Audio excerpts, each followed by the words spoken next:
What is up, everybody, and welcome back to the Rewind here on the Wayward World podcast. I'm Sid, and today we have a special guest for you all. That's right, Fanny Devito, a local drag king from the Spokane scene, gets to grace our stage or our virtual interview room here on the Rewind to talk about his drag history and how he went from being a drag queen in the scene to becoming a very well known and prominent drag king in the area.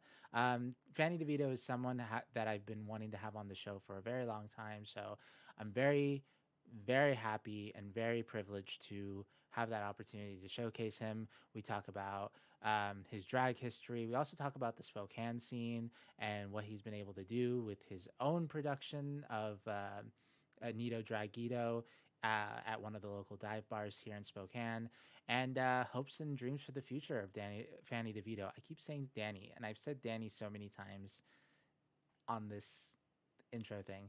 I also have to apologize in advance because this episode was recorded in March, so a lot of the context has been kind of gone from that moment of time.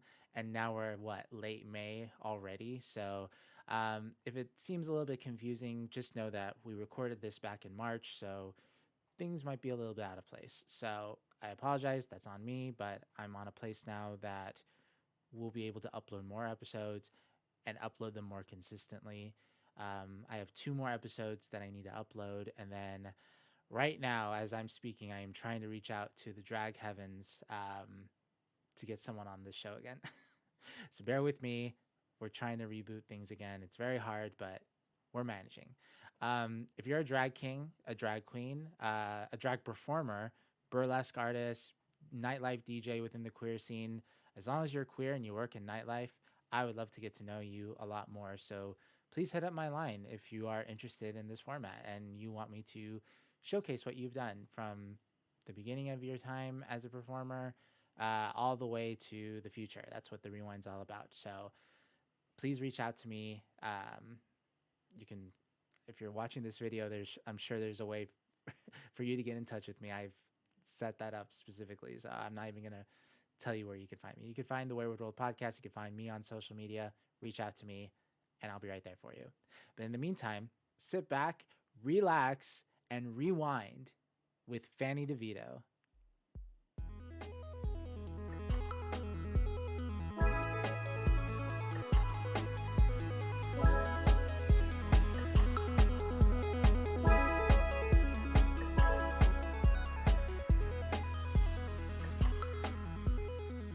And my guest today for the rewind is PFLAG Mr. Gay Spokane, and host of Nito Dragito, and probably one of the best drag kings in Spokane, Washington, and the first drag king we have ever had on this show.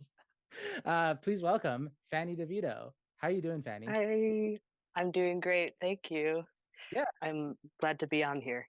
I'm glad to finally have you back on here because originally we were gonna have you on, and then I think we both kind of had like a mental breakdown of sorts Yeah. in the process. What happened there? Like, is everything okay now?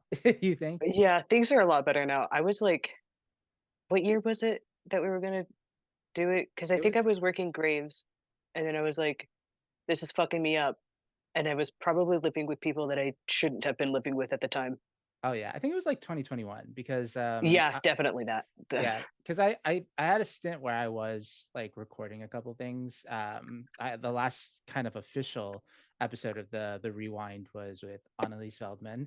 We talked about our Disney trips because she went to Disneyland Paris and I went to regular Disneyland, and it was a really good episode. And then yeah, that's kind of when I stopped, and then I became essentially a drag race influencer for a little bit. I'm still like kind of not into that a lot, but I digress.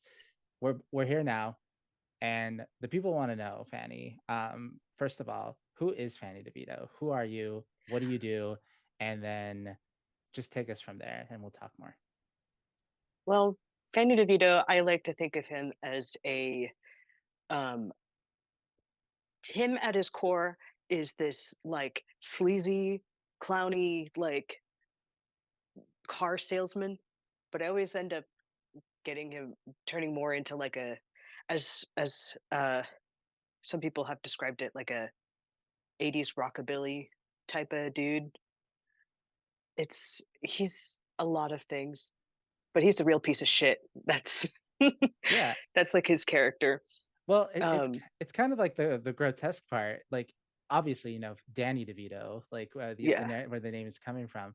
Like he's on It's Always Sunny in Philadelphia, and like when you think of Danny DeVito specifically, you think of like kind of a prestigious like director who did Matilda. He was in Batman Returns, and a bunch of other movies that I can't name. I only know the names from my childhood. But in It's Always Sunny, he's kind of grotesque as well. Was that kind of like essentially the inspiration, like that, like Frank Reynolds specifically, Danny DeVito?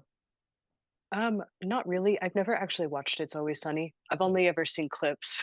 oh wow. I mean, it's a I good show. yeah, I heard it's really good, and what I've seen is pretty good.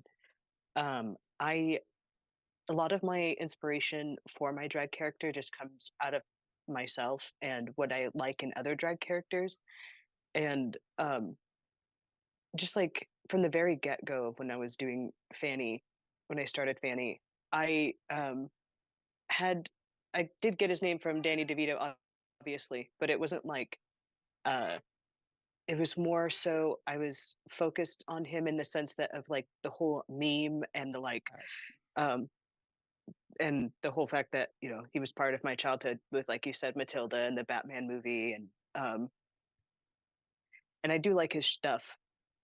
Um I don't really think about how my character came to be because it's been so long. It just like happened. oh no, for sure. I think like what's interesting, like it's you kind of established a specific character with Fanny DeVito. It's like the white makeup, for example. Like that was very Yeah. like well known. Tell us your journey on how to like and cat bombed. Like Yeah. who's This is that guy? Kaushik. Her name's Kaushik. Um, she's my little lady. She's old as hell. Oh wait, how old is I've she? had her since I was like 15. She's Oh wow. 18 now, I think. Dang. Yeah. Cats live forever. Like I feel like Yeah. I've always said like the spirit of evil things just lasts forever and like all the good stuff just feels like it dies. And cats have like they're nice. I love cats. But some of them got that evil spirit in them. Like Yeah, they're they kind of do. an asshole. So I feel like yeah, they tend to live longer than dogs. And as someone who lost a dog many years ago, I kind of hate that. Yeah, 18 years. that's valid. Yeah, but so going back to the white makeup specifically, like why the white makeup? Because it seems very like a specific choice with you. Yeah. So when I first started doing drag, I was doing like regular skin makeup, and I struggled a lot with contouring with that because like I couldn't figure out the right colors. And here comes my other cat. His name's Cyrano de Bergerac. Oh, I Um, love that. No, he's we love two. animals. Um, but anyway, uh, they like um I was doing the skin makeup and I couldn't figure out how to do the shadows and the contouring properly at the time. And so it was just like making me really washed out. And I was trying really hard and ended up running out of my skin makeup, but I still had a bunch of clown white, which is what I used for highlighter at the time. And was like, I've always been inspired by clowns, more specifically the like period clowns from French, like ancient French times or whatever. I don't even know what time. Um, like the little gestures and all of that sort of stuff. Oh yeah, I So I get was those. like, I could do clown. I'll do that. And I started using clown white, and then just didn't stop. Um, I've more of a like bright colors make more sense to me than like the neutral tones. So just started doing it like that, and that's how I started getting like this. Yeah, and white makeup is so hard. As somebody who did white makeup as well, like I actually have the Ben Nye clown white and the I think I have the Ben Nye white powder as well. I have some sort of Mhm. white powder as well. And it is so difficult It to is. like you always have to have clean brushes. You always Yeah. have to like have everything clean material, otherwise it's all gonna like bleed in, and it's just like it's so frustrating. Like, but you seem to like kind of perfect it. Like, do you still struggle with the con white, or do you think you got it down? I think I've got it down. I did struggle for a little bit for like the first couple years I was doing it. But I have a brush dedicated specifically to my clown white, and and then I have brushes specifically dedicated to the powder. Um, what has worked really well with me is I switched to Mayron a little bit, like the Mayron stick for Mhm. foundation, and I use their white, and then I just like spread it all over my face, and then I blend it in with a sponge, and then I go in with a heavy, like a denser brush with the powder, and I just stick it in really hard, and then brush off the excess from that. Um, and that makes it a little more smooth. I ran out of my Mayron though, um, Just through the and cat. I yeah, and I ran out of the Mayron, so I'm switching back to Clown White until I can order some more.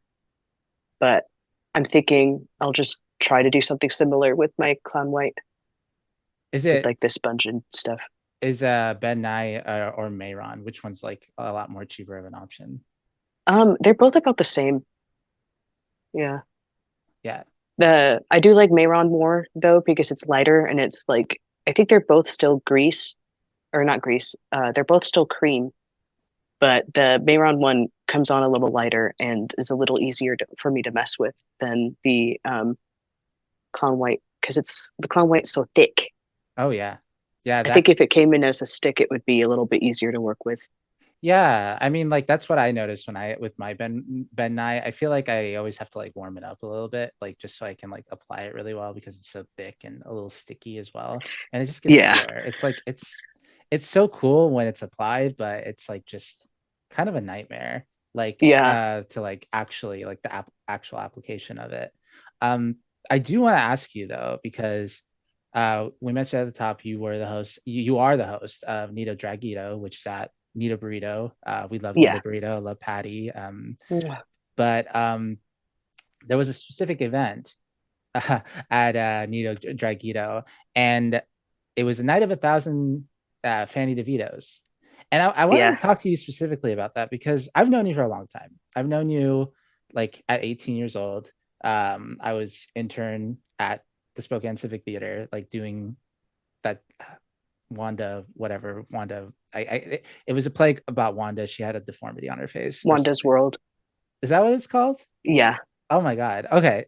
Whatever. I met a lot of like a couple of the kids I mentor there. I used to be their mentor many, many years ago there. Anyway, I met you there. We were in a play, which I'll get to in a second. And it's just like it's just so fascinating to see you grow from this kind of like shy little turtle. Like I said, like I would describe it like you were like hella shy, but like you were very eager and like you were really warm to like come up to be like this like stable, to like have your own, like not only your own hosting show, but a show where everybody like kind of like is it's a night dedicated to you essentially. Like how does that feel to like have so many people like admire you that much?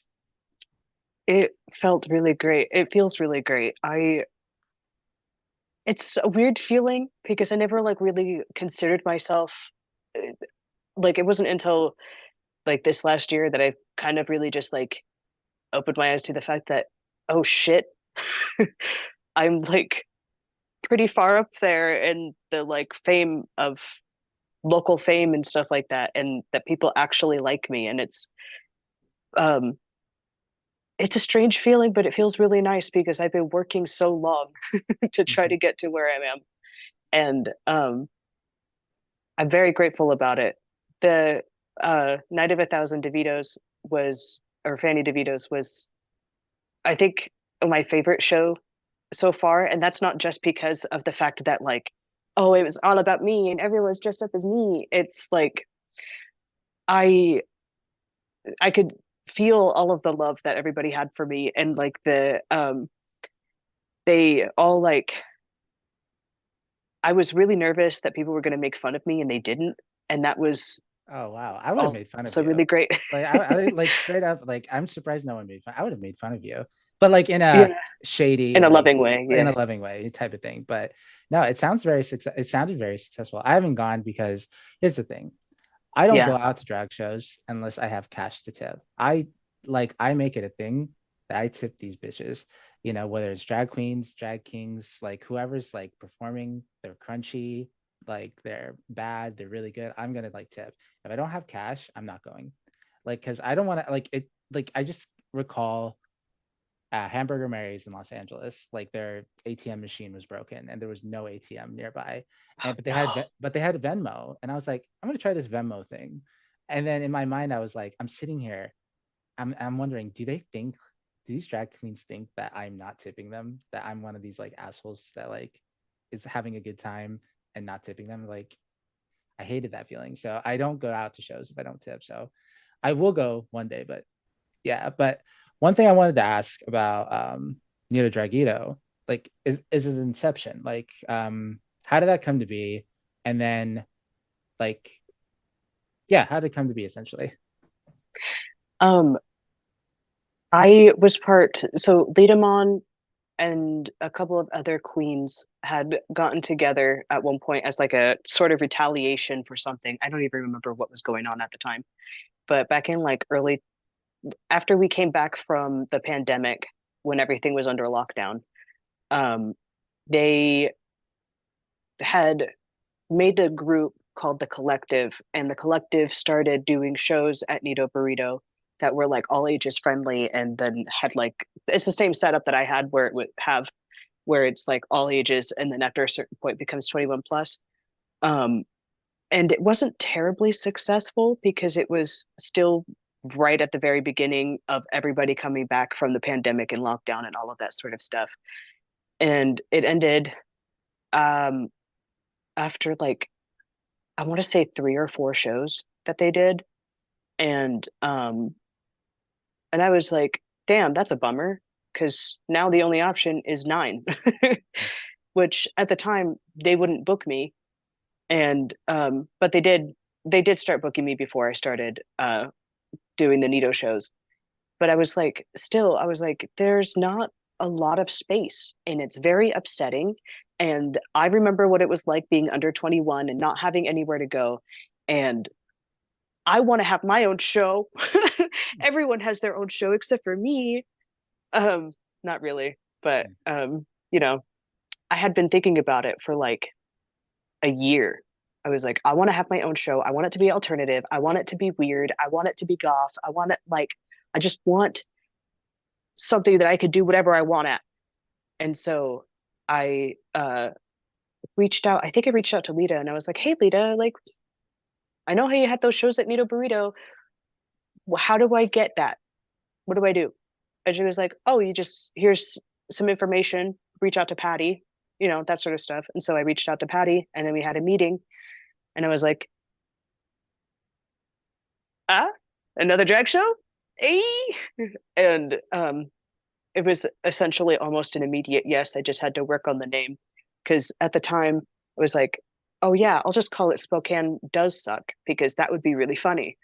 Um, and she was like, please don't. Yeah. And so it took me a while, but I managed to think of Vito Dragito. And now it's been over a year of doing shows there, and it's really great. Going back to Nito Dragito, since it's been going on for a year, compare the first show and like what was the first show like and how does it compare to the last show you did, which was I believe it was like a video game Minecraft theme, wasn't it? The video game Minecraft thing is happening as of the date of recording is happening tonight. We haven't had it yet. Oh dang, But okay. um See, I have no cash, so I can... yeah. But the last one that we had was my Thousand Nights of Fanny Devito's. And Oh yeah, that's a really good comparison, I guess. Like yeah, compare the yeah, first show to like this tribute show then. the first show was a holiday theme and it was like It was decent. It was a decent crowd. It was 18 plus, because I was worried about, you know, people getting upset about it being all ages, because around that time I was worried about, people, public outrage or whatever. I didn't want um, to cause any danger or anything to the people that are part of my shows. And so I was like, okay, we'll start out 18 plus and I'll be fine. And then the 18 plus show happened. It was great. It was awesome. There were a lot of good tippers. There were a lot of people. We didn't sell out by any means, but we were still able to get like a decent amount of money, and the performers had a good time. I had a good time. I did have multiple breakdowns throughout the day, and I was like, I'm gonna fucking suck. This is gonna be awful. And then nothing is going the way that I planned. And, Yeah. the typical anxiety. The Fanny Devito show, the last one that we had, um, that one also went really, really well. And there was like so much love, and I felt so relaxed. I mean, outside of the excitement of like, oh my God, it's my birthday. Like, um, it was really good. We didn't, I mean, I think we might have sold out on a technicality because so many seats were full, but it was really good. We've been having like really consistent audience members, and it's been really nice. And I'm very thankful for the community, and it's been really great. No, that sounds really great. I mean, like compared to the first one, I mean, like I'm sure the first show was like very stressful, especially with everything going on last year. But the fact that you've been going on very consistently for the last year, that's like an accomplishment in of its own. Like most people can't do anything in a year, you know? Yeah, So like that must feel really good for you. Like, how do you feel about that? I feel really great. I feel very proud of it. I didn't expect it to last as long as it did. I expected maybe like 6 months, and then uh-oh, something happens. Ooh. But it has opened up a lot of like things that I want to be doing with my life. Um, it's I like the producing part, but I also like the performing part. But it's been it's a big source of pride for me because I get to like give that space to people, and it's a space that I didn't have when I was their age, and I didn't get to do a lot of things, but now I get to do that to people. And I have given birth to many to like so many drag personas recently. It's been great. Um yeah, Has it it's Oh, I was gonna say before I interrupt you, like, has it changed your perception of the way you do drag, like doing those shows? yeah, it has a lot. I thought of myself as just like some dude that would go on stage and like sometimes show my nipless chest. And now it's like I'm not just some dude. I'm just some dude that a lot of people respect. Nice. um, which is really great because I have felt disrespected for a really long time. And now that I have the space where I'm not disrespected and that people actually look up to me is really nice. Yeah, and especially like people have like actually told you to your face. I mean, you were in a podcast just recently. I mean, it was your first podcast, not that it wasn't this one, which we wanted originally, but it Yeah. was a really good podcast called "Life Is Drag, Then You Die," about hosted by a bunch of drag queens local to the scene, and it was really fascinating because like they weren't like they're your friends, right? Like you Hmm. know them and stuff like that, but like I'm trying to find like they were like they looked up to you type of thing, you know? Yeah. It's not like we're all on the same level. Like they looked up to you as like the revert. Oh, that's Fanny DeVito. Wow, he does like amazing work. Like that must be like it's so interesting because like I've had that personally, like when it came to like my grant and like this podcast and stuff like that. Like people tell me stuff like that, and it's just like, really? You think I'm that? That's kind of Yeah. that's kind of dumb. Yeah. Like, how did you Ugh. feel about that in that moment, especially like on that podcast too? Um, it felt very similar. It's like, me? Mhm. I'm a clown. What do you mean? I'm like, wow. Yeah. Well, were you gonna say something before? Because I did want to segue into something. Um, because Fanny, I'm gonna be honest with you, like you're a drag king, well renowned within the Spokane area, but in the beginning of your drag journey, you aren't always a drag king. And there's somebody I want to talk about here. I keep messing up the name because it's very long, but if you look at your chat, I want to talk about her for a second. Susan. Yeah. Tell me about her. Like, what's her story? Like, Um, like first, what's her name? Because like the people Her at name home is can see like a Susan picture. Hillary Jessica. Hmm. She is a mother of five, soccer mom, who is probably an alcoholic. Um, she was my very first drag persona because when I first started drag, I was like,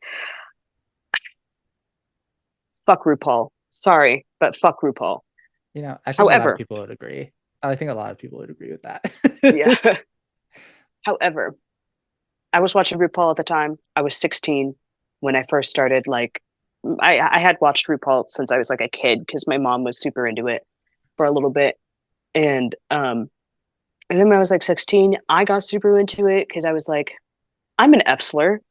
I I gotta get into this stuff. Hmm. Um, and so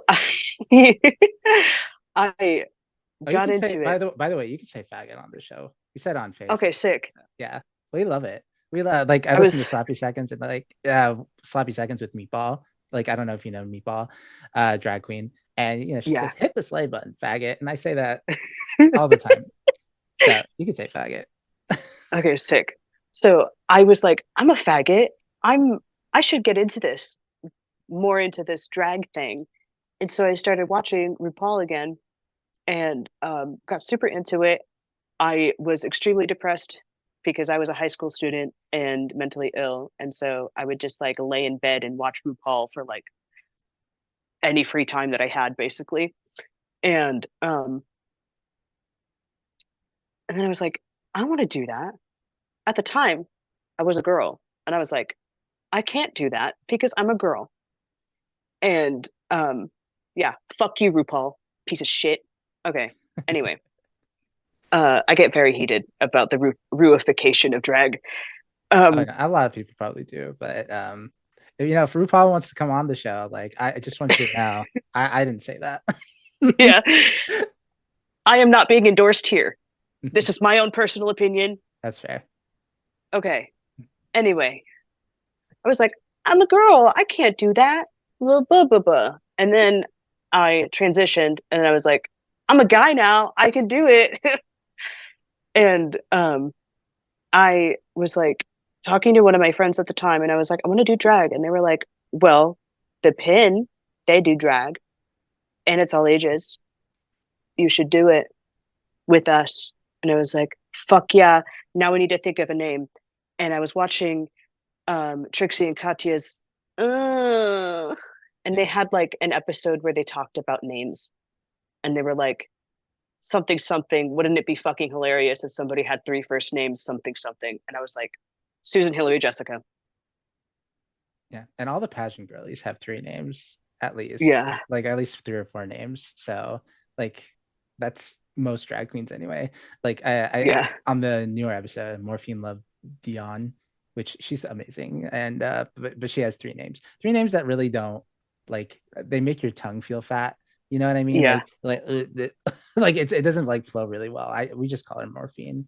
Um I brought up the picture because like I wanted to talk about um drag kings and drag queens. Like, what do you think? Like, what made you want to become a king? And is drag queendom like something that you want to explore again now that you're kind of a little bit more established, or have you explored that, like the femininity of your drag, a little bit more recently?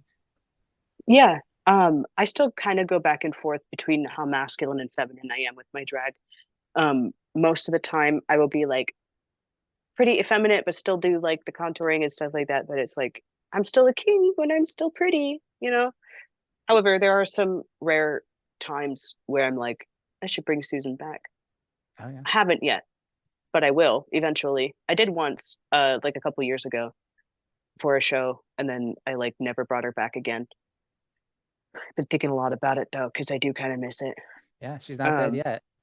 exactly. She's just in the closet, tied up, um, Literally, gagged. like is her persona straight? Like she's in the closet, she's gonna come out.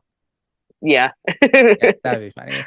Uh, um, but no, I think drag kings suit you. I feel like we need more drag Yeah. kings, and I think you nail the drag king more so. Thank And, you. and you brought up the pin, which it brings up like another picture I want to like share with you. So I like I just found it and I just thought it was like really funny in comparison to the stuff that you do now. And I kind of want to talk about this guy. Oh my God. Oh my God. Mhm. What's going on here? Oh, I don't even remember what I was performing. Oh, you can see the X's on my hand still. Um, shit. Do you know what like do you know where you are in that? I do. I do know where I am. I'm in on the ground or on the in front of the stage at the pin, I think. Hmm. Oh my God. I miss those shoes. I need those shoes back. I Yeah. have a single shoe left. I So don't know where the other one is. do you remember this performance? I don't, to be Really? honest. So Yeah. it just kind of like you blacked out at that moment. But Yeah.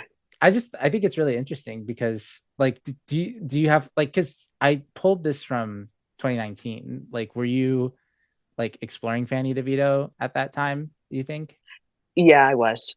Okay. Fanny Devito popped in like the summer of 2019, like July, I want to say. Mhm. Um, it actually delves into how I first started doing the King stuff because I forgot to answer that anyway. Yeah. But I was like, I was still Susan at the time, and I was Susan as I was performing this, but I had listened to this System of a Down song, and I was like, I want to perform that, but people get mad when you do male voices as a queen. So I'm gonna try a more masculine look or whatever. And I was still pretty early in my transition, and I was only like a year into it, and um, I was like, I'm gonna try this out. And then I barely did any makeup for it because of course I did. And um, performed it, and I was like, "Ooh, that actually feels really good. I like it a lot better, and I don't feel like I'm dissociating when I'm dressed up like this. What the fuck?" My surprise, probably had gender dysphoria the entire time I was performing as a queen. Who Oh would have wow. guessed a trans man dressing up as a woman and getting called a woman while dressed up as said woman would feel dysphoric? Oh yeah, Um, for sure. No, that's really interesting. Like especially like when you talk about like being a trans man and then like doing femme like drag queen stuff like um there's a lot of I feel like there's been a I'm sure they've been around for a long time, but like I feel like there's been a real big insurgence of trans men like as drag queens specifically, yeah, which I think that's so cool. Like reclaiming something that like um causes you like so much pain essentially, yeah, but like twisting it and being like, no, this is fine because I'm playing a character. It's like Got Mick, for example. Like Got Mick yeah, uses she her in drag, but when he's out of drag and he's Cade, um, um, he's he him. He's a boy.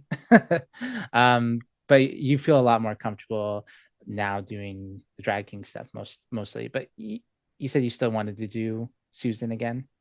yeah. I always explored the like androgyny of drag. Um, as you could probably tell with the makeup that I do currently as Fanny DeVito, I do like the uh, pretty face, but still masculine. Mhm. At least I try to. And I still perform with feminine voices and all of that sort of stuff and like feminine outfits.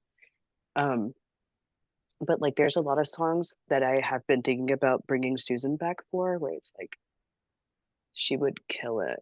Yeah. Is his drag valid in this picture, do you think? In the picture that with the white shirt, I mean, I you could talk about both of them too. Is their drag valid uh, at this point? oh my God. Okay. Yes, every drag is valid and good, and Uh, everyone deserves to look like shit. yeah. I think yeah, you gotta look like shit like before you could Yeah. look good. How else are you gonna get better? What is the show that we did together? Um, we did a show called Psycho Beach Party, which is about this girl named Chicklet who um, has multiple personality or DID, I guess would be the better way to say that. And she has like this persona where she's like evil, and then a persona where she's a sweet little girl. And it's like a love story, kind of like a John Waters film, I want to say, but in like a more appropriate ish play. Mm-hmm. And I played, I think it was just called Bikini Girl. I think that was her name. I don't even think Yeah. she had an actual name. Yeah, I think it was one of like the extras, which Yeah. like, it's not to diminish it or anything, but like yeah, it was I think it was one of the it was Chickadee, I think. I think that was the name. Maybe. I don't know. Anyway, yeah.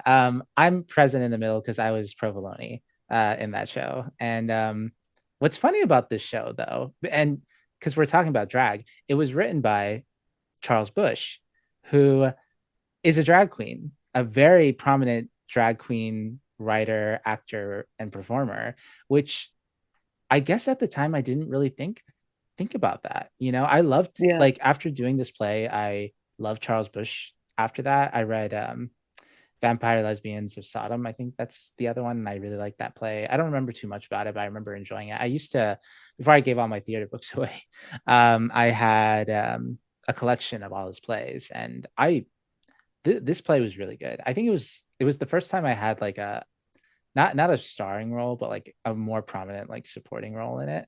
Um, yeah, this show was a lot of fun. It was. Yeah, I have the best memories of it.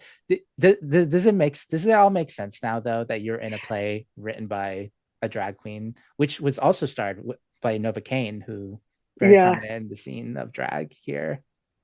Like, does it make sense now, like your life trajectory? it does. I was, I mean, there's always been that bridge between theater gaze and becoming a drag artist, but like, I didn't know that Charles Bush was a drag performer. I Mhm. just thought he was just some person named Charles Bush that happened to write plays. I did not look into that at all. No, he wrote plays and he wrote them for the bars. Like a lot of his plays were like performed in bars. So Oh, like he's really fascinating. Like once you like kind that's of so like cool. look into him. But he's worked with people like Jinx Monsoon later on in life and stuff like that. Like it's really funny because like yeah, everything gay in my life, I feel like can go back to this play specifically. I had my first kiss, who with the Yeah, person who at the time identified as a cis male. So like that was like not only my first stage kiss, but my first kiss ever, and with the same sex, because it's Euphemie Rose. She came out later as yeah. trans, but So yeah, proud of that. her. Oh no, for sure. But it was just really funny because like that kind of unlocked the you're not bisexual, Sid. You're gay. Yeah, You're actually really gay. And right now I identify as queer, but like that at the time, like I couldn't lie to myself and say that I was bisexual. Like I couldn't deny yeah, it. Like it was like a complete lie. But I'm glad you had good memories. And I think everybody on the cast was like just this was the best show I ever did. If I did more yeah, shows like that, I probably wouldn't have quit theater. yeah. Same. And one of my favorite things about the cast that we had together, I think everybody except for one person, maybe even that one person Mhm. could also be queer, but I know the majority of the people in that cast are queer now, Mhm. and it's great. Yeah, it's great. Some even more queer than others. Yeah, You know what I mean? exactly. um, we mentioned at the top of the show that you were PFLAG Mr. Gay Spokane. What is that exactly? Like, because it's the title, and I wanted to make sure you got your dues. But like, tell me about that. Like, what was the competition like, and what was your reaction to winning that? I PFLAG Mr. Spokane Pride, um, number 8. That's my full title, and I had to do a pageant for it. I wasn't. Nobody was going against me because that pageant is usually pretty small anyway, which is unfortunate because it's pretty good stuff. Um, but I had this was my second time doing it. The first time I did it was the year before in 2022. I tried. I had applied for it and everything, and I sent it all in, but I sent it in through email, so they ended up losing it. And so I got on up there, and I was like, "Okay, I'm here for the pageant," and they were like, "What?" And I was like, "I sent it to you," and they were like, "Oh, okay." And then I was still able to like um, do the pageant, but I ended up not. I got first runner up that time, and then I did it again last year, and obviously won the title. The pageant was pretty cool. I mean, I'm not really like a pageant type, but when you're in Spokane, the only option is to perform in bars or do pageants, What basically. what made you want to do a pageant in that case? Like, I know because like I you just wanted, mentioned, like it was pretty much the only two things that you could do, but pageants are a whole different game. yeah, um, I just wanted the title. Oh, I wanted to okay. prove that I could do it. That's fair. Because at the time, it was a lot of like, I'm not getting all of the opportunities that I want, and I um, want people to know that I can do things and that I'm good at what I do. And one of the ways to prove that is to have a title under your belt. And I did the pageant and I got the title, and it was really great and awesome. And it's been a pretty good run. PFLAG is the parents and friends and family of lesbians and gays, which is an educational. Uh, they're like an educational thing organization. There we go. That's the word. An educational organization to help people who are friends, families, and loved ones of people who are queer. And we have little pamphlets of like, oh, you don't understand pronouns? Well, here's a pamphlet to help you understand pronouns. Oh, you don't know what it means to be transgender? Well, here's a pamphlet and book and all of this sort of information that you could ever need to, all of this sort of stuff. And then they also have a uh, a scholarship fund that we give out to youth. Applications for that are actually, I think they're open right now. Mhm. Now, when you say we, like, are you a part of that organization, like as a member or like as a Yeah, like? Okay, yeah. Explain that. Expound as on a as a title holder, I am part of the organization. I am like one of the mascots, basically, and I that. am also part of the board because as long as I'm the title holder, I'm part of the board, and it just it's pretty cool. I yeah, it's it's myself and my Mrs. counterpart is Victoria Summers St. James, and then we've got um, James Curley as our president right now. Yeah, there's a lot of people in it. I don't remember a lot of names right now.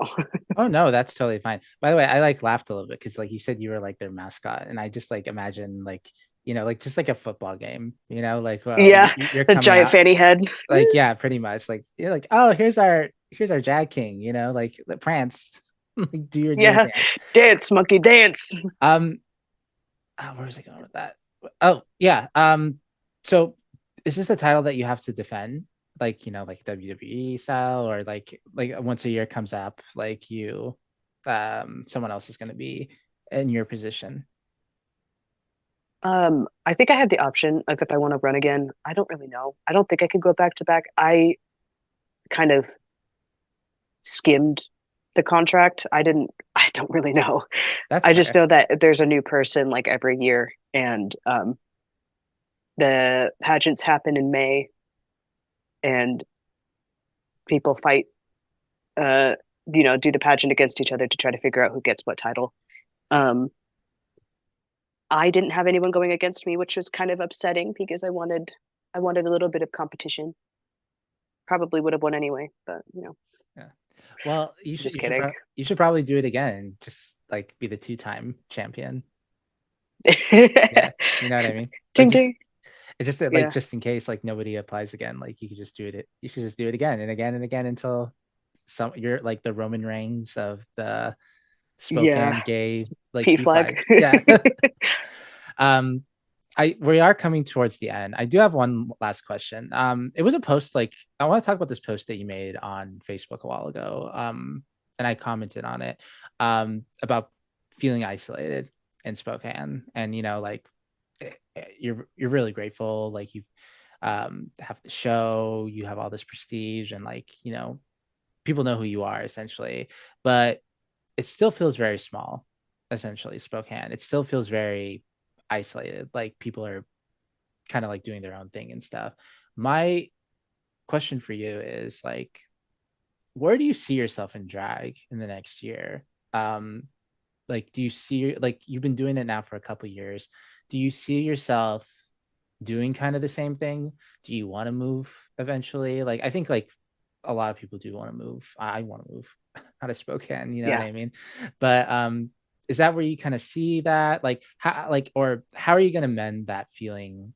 How do you think you want to mend that feeling of isolation? Um, I don't know. I don't really know how to. I think part of it is like the imposter syndrome type feeling, and then also like the fact that I was talking with one of my friends about this. Is that like I see some other performers, they get so many opportunities and they're like a lot fresher into drag than I am. And I get a little bit of jealousy from it, but like I'm not gonna obviously do anything about it because it's pretty normal when you're newer to like have all of these opportunities and then it slows down a little bit. But like from my own experience, I like didn't start getting opportunities until like 2023, the end of 2022, 2023 era. Cause like I think that's just like an experience as an alternative drag performer. It's not even just the fact that I'm a king. It's like because kings in general, we don't really get a lot of opportunities. And as a alternative king, it's kind of even worse. Um, so that's a lot of what that feeling was in that post that I was talking about because it was like I want to be able to do more, and I don't want to. It's tiring being the person that has to be the one that does everything. I in order for me to have the space to perform what I want to perform, I had to talk to somebody, and now have to. I don't have to do it. I do it because I want to, and I really love it. Do you want to clarify that? But I had to talk to somebody, make a show, and then I had that opportunity to like do what I want. And I had to have people like come to my defense basically in order to like get me booked in certain places. And then um, I had like I never have anybody who I think I've had. I'm trying to think. I don't think I've had maybe one person in the last like 5 years of me doing drag that um like have reached out and been like, "Hey, I want you in my show." And I see other people get that, and then it's like, you know, it's a rough feeling, and I want to do more. And in the like next year, I want to have more shows that I put on. I want the nightlife in Spokane is dwindling, and I want to fix that partially. and I want more opportunities for myself and for other people, and I do want to leave Spokane. I went to Seattle one time and it won a title. Like it wasn't that big of a title. I was prom king of 2022 over at the in the King's prom show, and I Mhm. won the entire like week of Pride for free, basically at Kremwork. Oh, nice. And they really liked me over there, and I was only there for like a show, and I didn't even perform in it. All I did was stand on stage one time, and so I want to move over in that area, and I miss that area anyway because like I'm from that area. Um, I moved here from Monroe when I was a kid, and I miss it. I don't know if any of that made any sense, but Oh no. I mean, like, I completely understand the frustration and everything. Like, and I also understand like just going to Seattle and just being like, oh wow, they got better things over here. You know what yeah, I mean? Like better shows. Like I love going to Queer Bar. I'm gonna try to get a couple of the drag queens from there on the show eventually, like Jane Don't, Norvina Dubois, Arietti, like those people are really cool. But also there's like drag kings there, like King Leo Main, I think he goes by that. Um, Sid Seedy. yeah. Like yeah. Who else? Oh, Jack King Off is one of my favorites. oh, I haven't heard of him. So like I'll have to check him out. I don't know if they identify like as king or like just a drag performer, but Dizzy Foria, we taled about them on the show. Yes. Yeah, yeah. Oh, I love They're Dizzy. yeah, they're friends with Faye, my friend. So I want to try to get them on the show because they're amazing. They actually just did a very like kind of trans cabaret type thing in Bellingham, which sound really beautiful. I mean, Dizzy did their tee shot on stage, which was Yeah, anytime anyone does that, like that's so powerful to me, especially since I hate needles. And I say that I have a septum yeah. piercing and like all these tattoos. I'm like, oh, you should be okay with needles. I'm like, not when you look at them, you know what I mean? Um, As somebody who takes shots, I also hate needles. oh no, yeah, they're awful, but the results are great with the needle. Um, but no, like seeing the stuff that we have over that they have over there and hearing about Lions Lair just now, like being a complete shock. But then you also have places that are I don't want to talk shit about some of the places that you work at. Like not in the like that they're bad. They're just like it's not my vibe. And they're not Yeah, like Nine is the only gay bar in town and yeah, Nine's not my vibe. Like I've been to Nine. I've like I don't like their food, service, whatever. But I wish we had more options here. And like the Globe is not a gay bar anymore. So it's yeah, like it used to be, and then it wasn't, and then it used to be again, and now it isn't. So we don't really have a place to like be gay yeah, here, essentially, except if you want to go to Nine and where else you want to go. Like Seattle has a bunch of yeah, different like there are just better opportunities everywhere. And it just feels like even downtown Spokane specifically, like, there's been a lot of closed buildings and there's been just nothing, there's been nothing, nothing like even like things to like just go to and like hang out. Like there's just hasn't been anything. I'm grateful that we get like the RuPaul girls once in a while, like coming over here, but it's just no, but I get that frustration and like having to create like you kind of have to like that's kind of how I felt with like theater here in Spokane. Like I had my own theater troupe. Like if you remember that part of my story, like I wasn't getting like same as you. I wasn't getting the opportunities that thought I deserved. And like once I started doing shows at like the Baby Bar at like all these other places, and I got a grant, like I felt like, oh, I am the shit.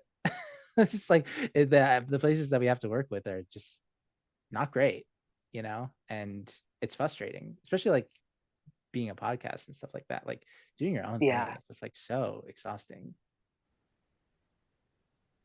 Yeah, you're just It would be nodding with nice. degree. No, yeah, but that's why I want to move to Seattle. I'm actually going there Yeah, in a couple same. weeks. So Oh, hell yeah. yeah, I'm gonna see Willow Pill on tour and then Nice.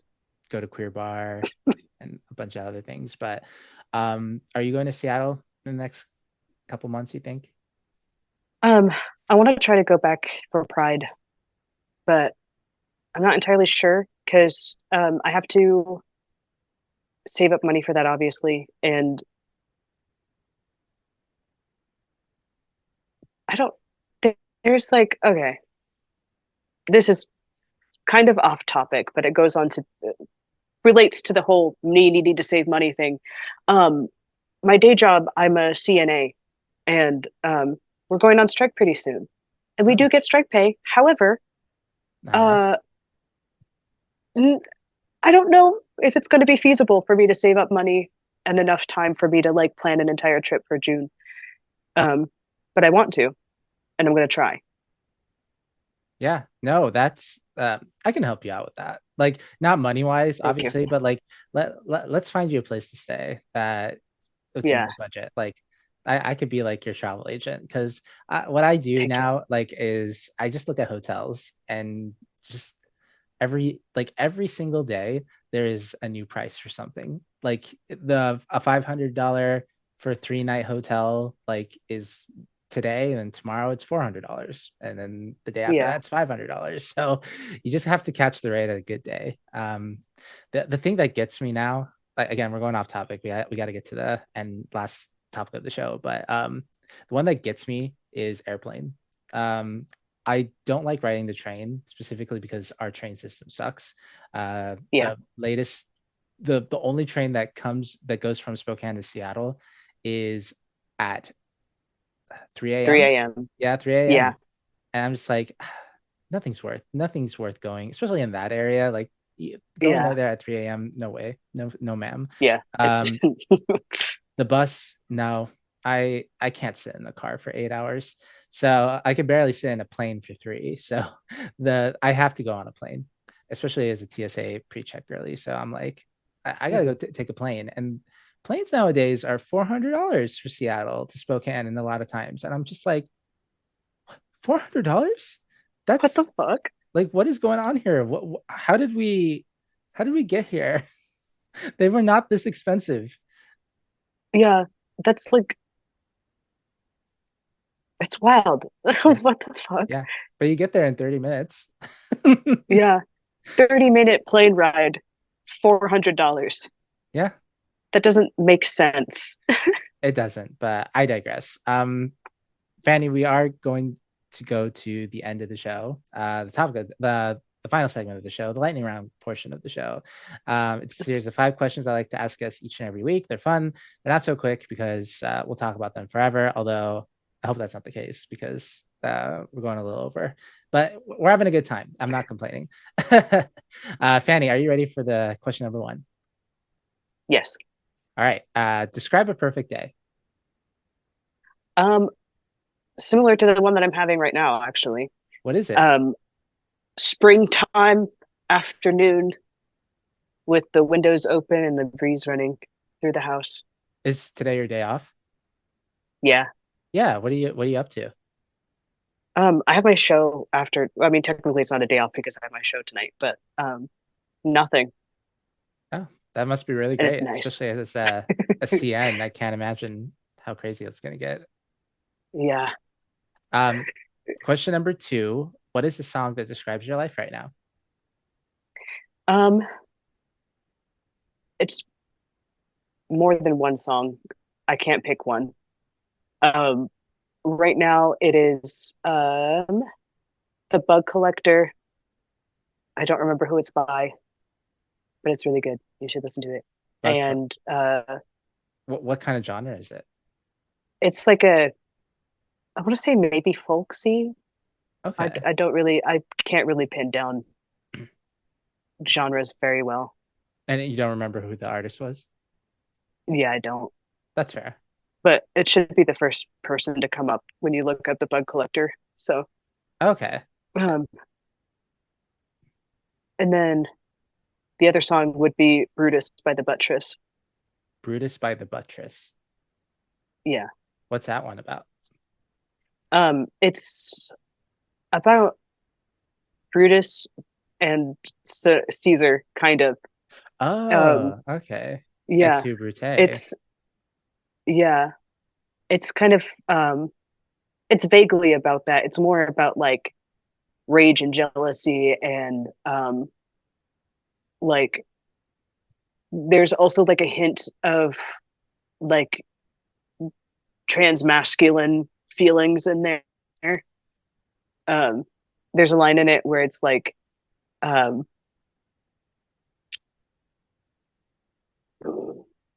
which one am I thinking of? Okay, so there's a line in it where it's like, my mother wished she'd had a son, and um, so another line that's like, born at the cursed sex. My name is Brutus, but the people will call me Rex. Um, it's really good. Yeah, especially since like I'm sure like a trans masculine person is named Rex out there. Like I feel like Yeah, that's a I trans think I know masculine one. name. Yeah, I love that. No, that sounds really great. Question number three. What's your third favorite movie? I don't even have favorite movies. Um,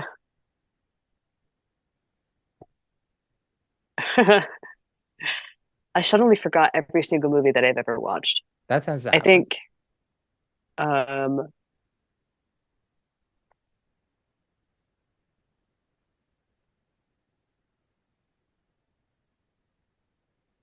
oh man, V is for Vendetta. V for Vendetta? Wow, that's a Yeah, good movie, but I haven't seen it, but I know it's pretty good. And like, but that's really interesting. It's an interesting movie in this political climate. That's for sure. yeah. Can I have a second favorite or third favorite? Like a tie. Yeah. Sure, go ahead. Um, There's no rules. Beau is Afraid. But was that one? I haven't seen that one, but that one's like three. That one's 3 hours long, and I'm just like, It's there's so long. I watched it in theaters, and there were like three different times throughout the entire thing. I was like, oh, okay, so I should be seeing credits now. No, it's still yeah, going. yeah. Shit. I I have when to. Oh, go ahead. Sorry. I went in at like 9 and didn't come out until midnight. And I was Oh, like, it's what crazy. the fuck? No, I no. didn't even look that much into the movie, but it was good. Well, that's at least you had a good time. If I see a 3 hour length time, it better be in a fantastic movie. The only 3 hour movie that I've seen in the last couple of years was Dune 2, like a couple weeks ago. And Yeah. love me those space Arabs, you know what I mean? Like it's Hell really yeah. funny. It's because they're if you don't know Dune, they take a lot. So there's some Hebrew in it, but a lot of it is Arabic Bedouin. And just hearing names in Arabic like being butchered in English, and it's just like these like what was it? Shai Hulud. And in my mind, I was like, Shai Hulud, like that there's no Arabic word named Hulud. Like I was just, like trying to piece it together. And it's because Americans don't have they can't say the kha or the sha. Like there's no vocabulary where the kha like where you use the back of your throat. Once I figured out what it was Sheikh Khalud. Um, it's like lack of void or like the thing from the void, which that's the big sandworm in the movie. I was like, America, you know, where this is coming from, but I like it, you know, even though it's like it's borderline kind of cultural appropriation, but you know, Yeah. I'll take it as a win for Arabs because we're either like like Arab wizard people or terrorists, and I think I like being a wizard. Yeah. Um, Makes sense, for honestly. sure, for sure. Question number four: what's your favorite ice cream topping or frozen yogurt topping? Gummy bears. Gummy Gummy bears. bears or gummy worms. Oh, Yeah. nice. That's a good one. On frozen yogurt or like ice cream or both. Ice cream I prefer. Yeah. What kind of ice Um, cream you getting? I've been craving bubblegum. Wow. Yeah. Bubblegum. Like, I love bubblegum ice cream. do they sell that at like Baskin Robbins? I don't think I've ever seen that as a flavor.